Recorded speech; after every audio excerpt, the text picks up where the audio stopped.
This is the Korean Peninsula, a 1,000-kilometer strip of land that people have been fighting over for centuries. Split into two countries, it's home to an estimated 75 million people, 25 million in the north and 50 million in the south. But it hasn't always been like this.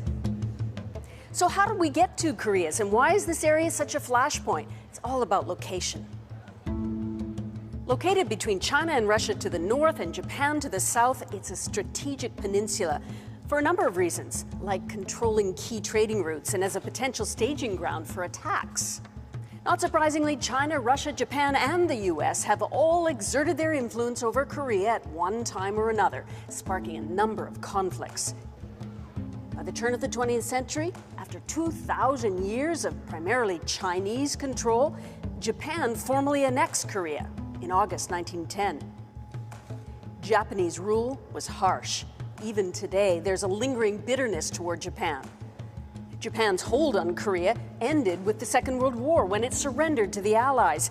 Korea was temporarily split at that 38th parallel until an independent and unified Korean government could be established. And in the meantime, the Soviet Union would control the north with the US in control of the south. Why the 38th parallel? Well, because a pair of pressed-for-time US officers chose it arbitrarily from a National Geographic map.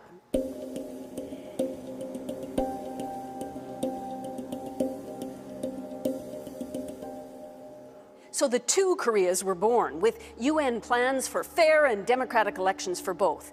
But that didn't happen. In the north, Soviet-backed Kim Il-sung, he's the grandfather of this guy, set up a brutal communist dictatorship, while in the south, the US-backed a fierce anti-communist, Syngman Rhee, and the US military pulled out.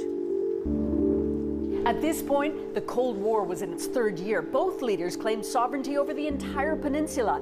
Then Kim, with Mao and Stalin's support and Soviet arms, attempted to unify Korea by force, thus starting the Korean War. Northern troops crossed the 38th parallel and, with no US soldiers to help repel them, quickly cornered the south. The Americans came back, leading a UN coalition that also included some 26,000 Canadians to push the North back. They did, and advanced, taking the northern capital, Pyongyang. This was uncomfortably close for the Chinese, so China joined the North Korean effort, helped stop the UN advance, and push coalition forces back behind that dividing line. This back and forth continued. After 3 years and more than 2 million people killed, including 516 Canadians, the war hit a stalemate. An armistice agreement was signed, leaving that dividing line pretty much where it started. A side note, an armistice is not the same as a peace treaty, so technically the two countries are still at war.